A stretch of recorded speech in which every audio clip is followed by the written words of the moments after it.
Welcome back. In today's quick guide, I'm going to show exactly how to enable the activity indicator on Snapchat.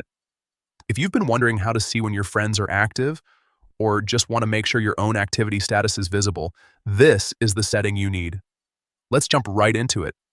First, open up your Snapchat app. Once you're on the main camera screen, look at the top left corner and tap on your Bitmoji or profile icon. This will take you to your profile page where all your account settings live. Next, in the top right corner of your profile screen, you'll see a small gear icon. Go ahead and tap on that to open your settings. Now that you're in the settings menu, scroll down until you find the notifications option. Tap on notifications to continue. Inside the notifications section, keep scrolling until you reach the privacy control area. This is where Snapchat keeps all the settings related to your visibility and interactions with others. Once you see privacy control, look for activity indicator and tap on it.